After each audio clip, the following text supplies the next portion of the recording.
Dicen que desde los juicios de Nuremberg no ha existido en el mundo otro hecho jurídico de tanta relevancia como el que pasó en la Argentina en el año 1985, donde un tribunal civil condena las violaciones a los derechos humanos por los jerarcas de la última dictadura militar. Claro, y con algunas diferencias, porque mientras que en aquel juicio las potencias vencedoras impartieron justicia sobre quienes habían perdido la guerra, aquí fue juez natural, Tribunal de la Constitución, aplicando la ley. Hoy estamos recordando aquel hecho a partir de la película, ¿no? Y qué placer poder conversar con el doctor Luis Moreno Ocampo, fiscal adjunto a aquel momento en el juicio de las juntas, desde Los Ángeles, conversando con nosotros. ¿Cómo le va, doctor? Qué gusto conocerlo. Yo no estoy en Los Ángeles. ¿Sabe dónde estoy? ¿Sabe dónde estoy? ¿En qué ciudad estoy en este momento?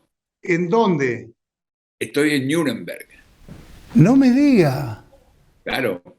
Yo me vine a Nuremberg y hubo un seminario esta semana sobre los 20 años de la Corte Penal Internacional. Entonces yo estoy en este momento, yo vivo en Los Ángeles, yo vivo en Malibú normalmente, pero ahora esta semana estoy en Los Ángeles, estoy en Nuremberg, porque justamente después le mando unas fotos para que muestre,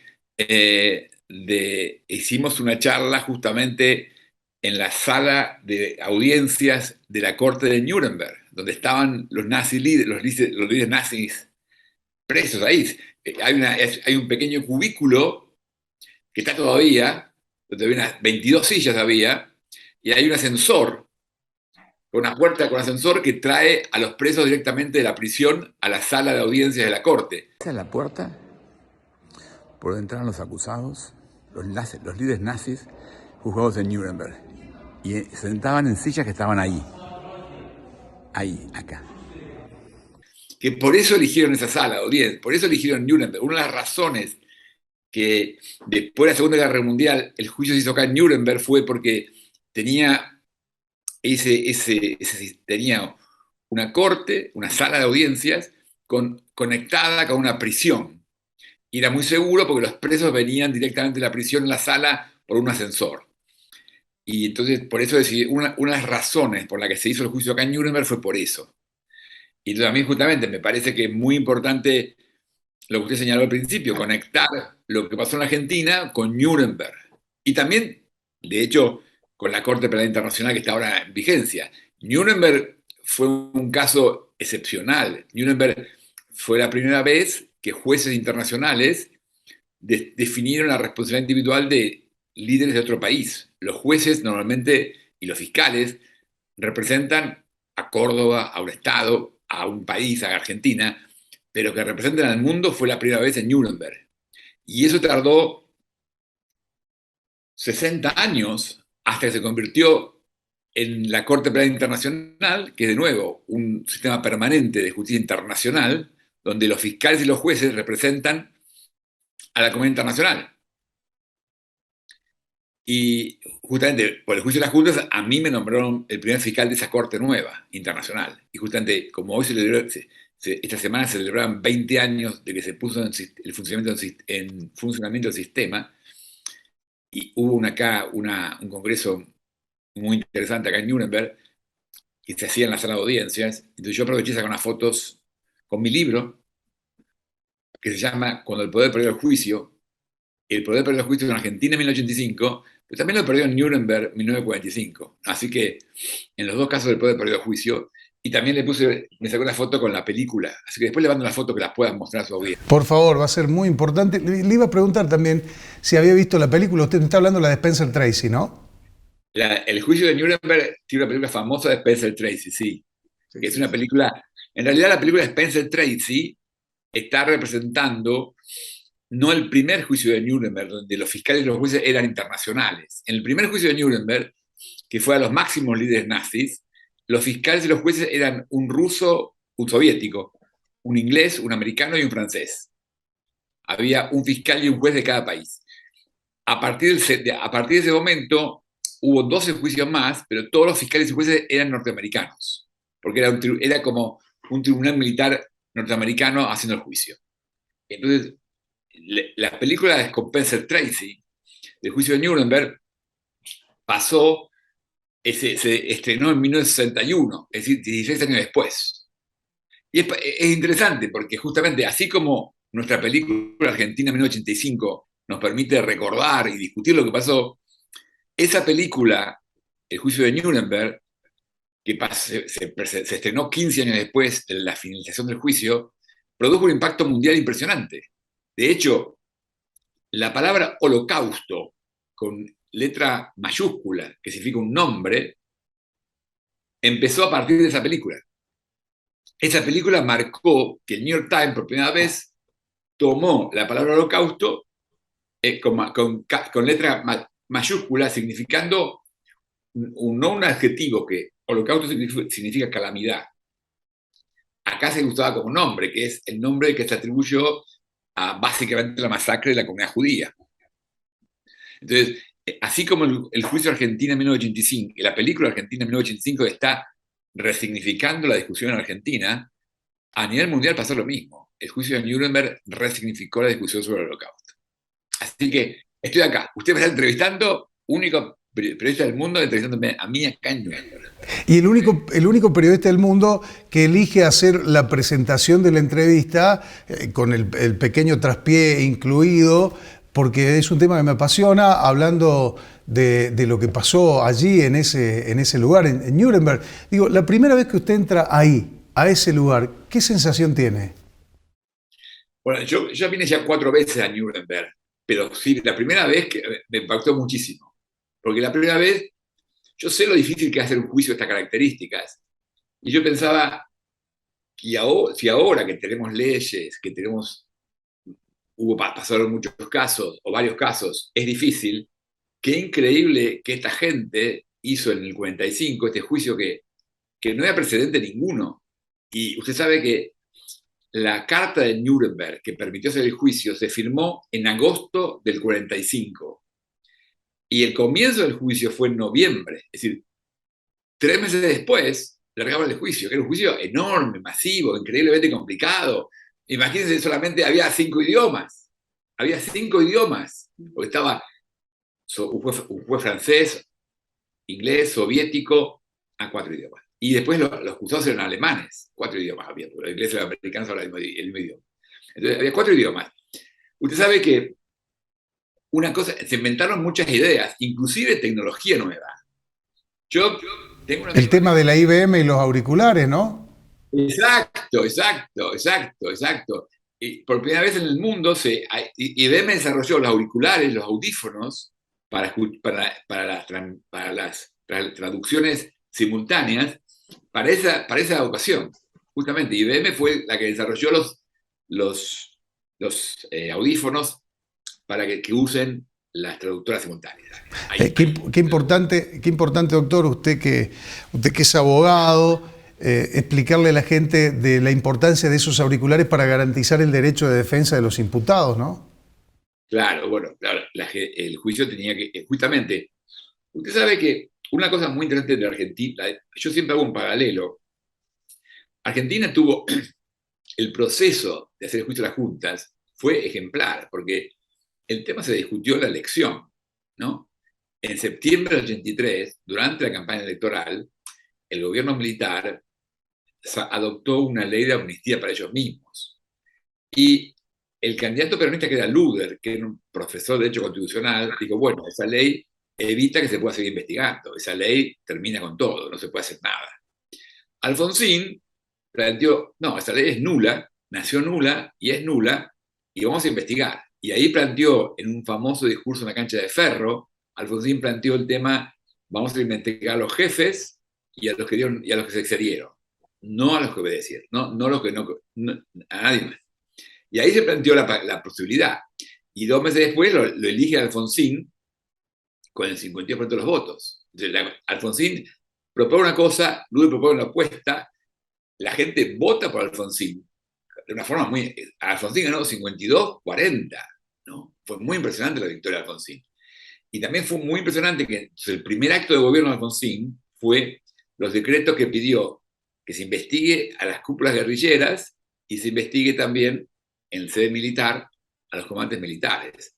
Alfonsín tomó como su primer acto de gobierno la idea de condenar la violencia, ¿no? Y que se investigue diferentes grupos. Y la otra cosa que inmediatamente estableció fue armar la CONADEP.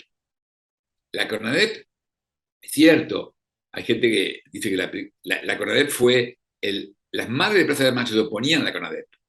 Querían que hubiera una comisión en el Congreso de la Nación.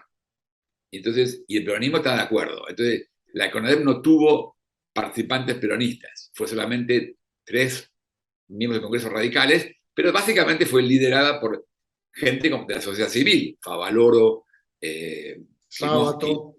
Magdalena Rubiñazú, Sábato, gente destacada en su ámbito que se tomó el compromiso de meterse en esta historia, que fue tremendo, fue tremendo.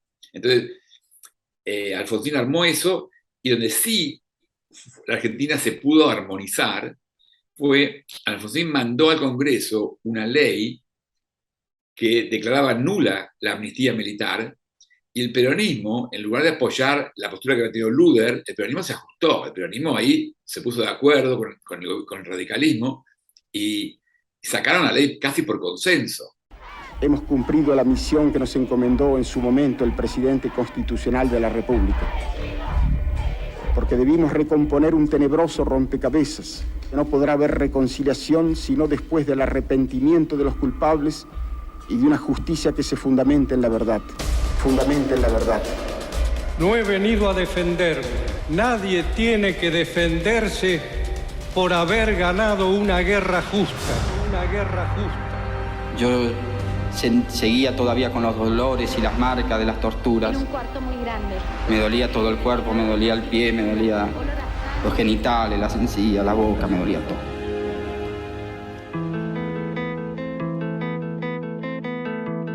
Quiero utilizar una frase que no me pertenece, porque pertenece ya a todo el pueblo argentino.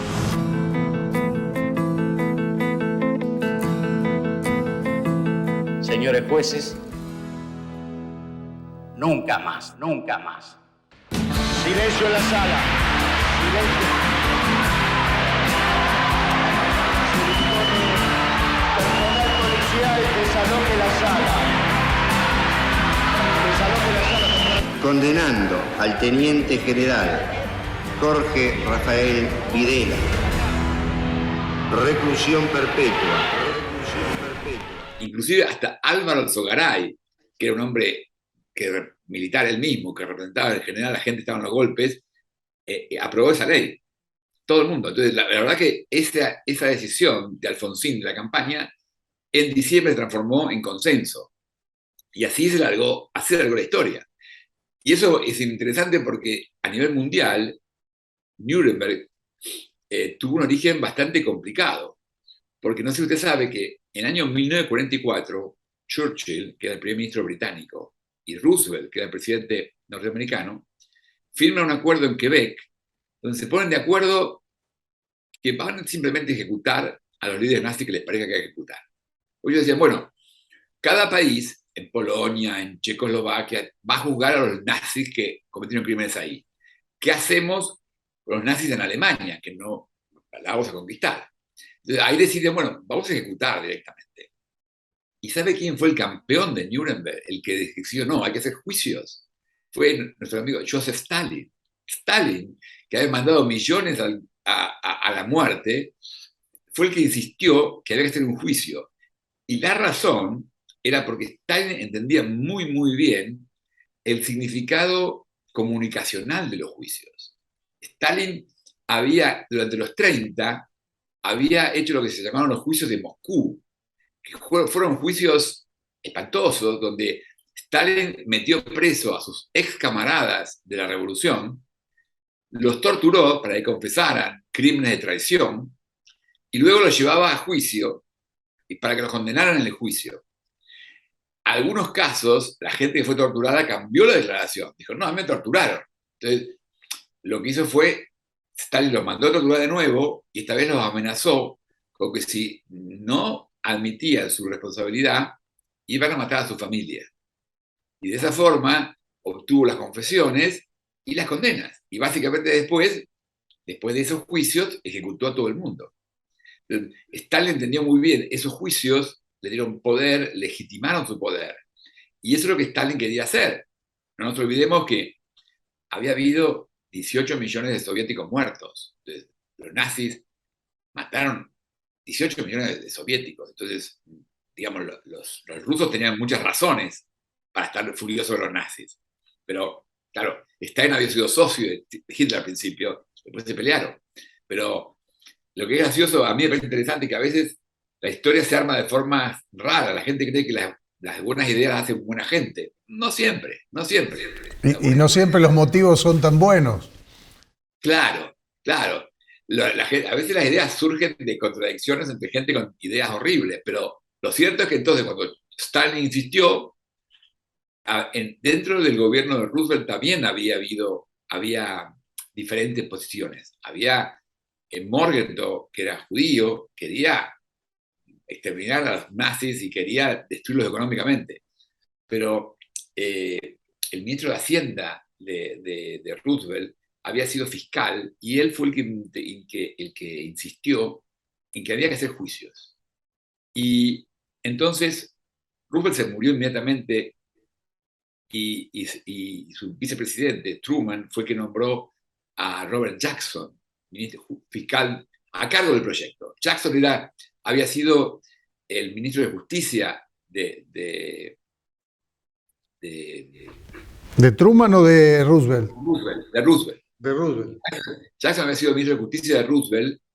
En ese momento, el 45 ya era juez de la Corte Suprema Americana y tomó una licencia para ser el fiscal. No solamente fue el fiscal, él fue realmente la mente atrás del proyecto que articuló lo que se llama la Carta de Nuremberg.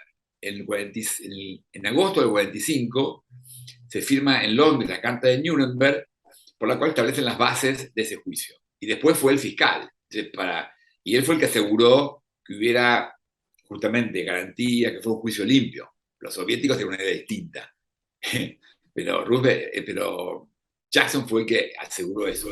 Bob Jackson creo que era, ¿no? Bob Jackson le decían, ¿Robert? ¿Bob? Sí, Robert Jackson, sí. Robert Jackson. Sí. Él fue el campeón legal. Después de Stalin, que fue el campeón político, Jackson fue el campeón legal. Me quedé pensando en lo que decía usted, claro, y si tenía motivo para la ejecución y no para el juicio alguien, era Stalin, ¿no? Porque los nazis habían cometido también toda serie de... Bueno, claro, mataron 18 millones de personas, imagínense, pero 18 millones de soviéticos. Lo que pasa es que Stalin entendía poder y él sabía que los juicios le iban a dar poder a él. Y entonces, en realidad, en la Unión Soviética y en la Alemania comunista, digamos, Alemania se dio en dos, la Alemania abajo de Rusia, de la Unión Soviética, enseñaban muchísimo los juicios de Nuremberg, eran muy importantes. En la Alemania occidental fue menos, porque la Alemania occidental estaba justamente, al principio, por muchos años, no se depuraron los nazis. El juicio de Nuremberg fue una imposición de los triunfadores sobre la Alemania vencida. Entonces a los alemanes no les gustaba mucho la idea. Pasaron muchos años, y justamente la película de Nuremberg, y también el juicio de Eichmann. En el año 60, Eichmann, que había sido un comandante SS, que había sido era el responsable de enviar la gente a los campos de concentración. La solución final, ¿no? Claro. Eichmann, que vivía en Argentina, el Mossad lo secuestra en Argentina, se lo llevan a Israel y lo juzgan. Y ese juicio generó... Había un programa de televisión que se armó, un productor norteamericano de origen judío, se inventó un programa de televisión y logró convencerlo a Ben Gurion de filmar el juicio de Eichmann. After the first quick victories in the war that was forced upon Germany, the state leadership of the time, carried away by these victories on the presumption of a supposed invincibility, went awry. And then, because of this attitude, went on to stupid, senseless, unrestricted measures, and brought about a tragedy which nobody could have foreseen, including me. For that, my rank was too low and my position too insignificant. Entonces, eso fue muy importante porque durante un año este juicio de Eichmann se veía en un programa semanal en 34 países. En aquella época no había satélite, lo que había eran cassettes. Entonces, el programa de Eichmann se filmaba, lo editaban y lo mandaban por avión a 34 países. Y se vio ahí. Entonces, claro, en diciembre del 61 pasan dos cosas al mismo tiempo. Se estrena la película El juicio de Nuremberg en Berlín se estrenó, con los mejores actores de aquella época, y termina y lo condenan a Eichmann esa misma semana. Entonces, esa combinación genera un impacto y aparece la palabra holocausto. Y ya que hablamos del impacto de los programas de televisión y las películas, la palabra holocausto se consolida como el nombre que define lo que ocurrió en el año 1978, que hay una miniserie protagonizada por Meryl Streep que se llama Holocausto, donde el nombre ya se consolida para siempre. Entonces, justamente, así como vemos el impacto de la película argentina en 1985 en la Argentina, estas películas y el juicio mismo de Eichmann retransformaron la memoria. En Israel, justamente, la memoria, el caso Eichmann transformó la memoria de Israel sobre lo que había pasado en la Segunda Guerra Mundial. No sé si quiere, porque bueno, ya que le termino mi historia, porque yo me dedico mucho a estos temas ahora, a cómo el cine define lo que pensamos, o los hechos. Cuando en el año 60, usted piensa, Israel era un país que estaba recién empezando, y estaba básicamente manejado por sionistas. Los sionistas eran la gente que desde el principio, de fin del siglo XIX, empezaron a insistir que había que volver a Israel, que en Europa no tenía futuro. Entonces, los sionistas fueron los que armaron Israel y pelearon también con los palestinos. Y los echaron a veces. O sea, ahí se armó toda la historia, pero los sionistas veían a los judíos que habían quedado en Europa como tontos, como la gente que no se había dado cuenta de lo que le iba a pasar ahí. Y los despreciaban porque además sentían que habían ido al matadero sin pelear. Entonces, había resistencia en Israel a todas las víctimas judías que venían de Europa. Y el juicio de Eichmann permitió superar ese problema. El juicio de Eichmann permitió entender qué les pasó a los judíos europeos. Entonces, permitió a Israel integrar a la gente sionista más dura con los que venían de Europa.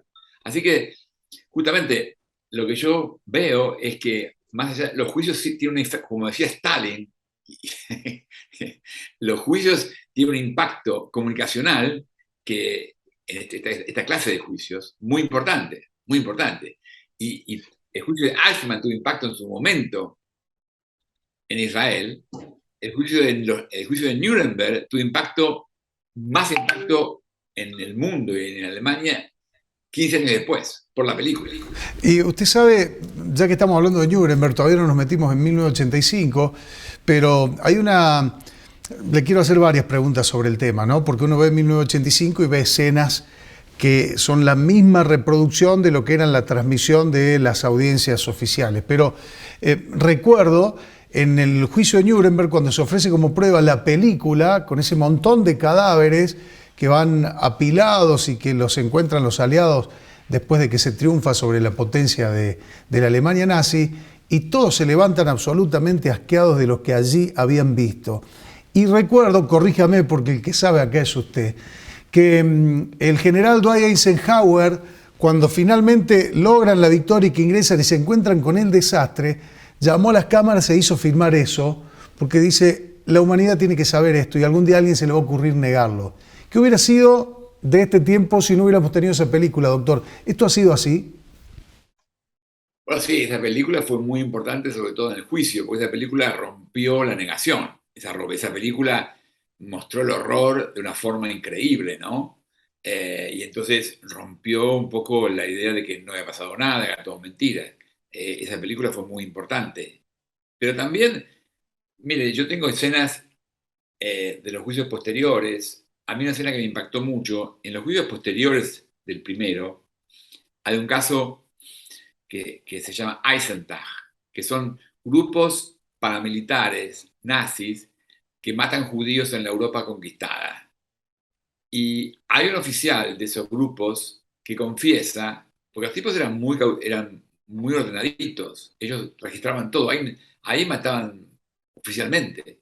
Entonces, el jefe de este grupo en Ucrania, él confiesa que en un año había matado 90.000 personas.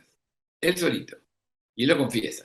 Entonces, claro, esos testimonios, los videos, muestran cosas que, por eso, no se pueden negar. Son justamente los juicios le dan una visión imparcial y de legitimación a ciertas verdades, ¿no? Muy importantes. Y en ese sentido también el juicio de la Junta tuvo ese impacto. El juicio de la Junta tuvo un impacto de decir, bueno, esto es lo que pasó. Esto es lo que pasó. Doctor, ¿le parece que hagamos, mire, hicimos una primera pausa con 2 bloques juntos absolutamente interesantes? Yo he estado ahí sentado como el alumno que fui alguna vez hace muchos años en la Facultad de Derecho, tomando clases de lo que usted ha dicho. ¿Hacemos pausa, le parece? Señoras y señores, ya venimos hoy con un lujo, el doctor Moreno Campo conversando con nosotros.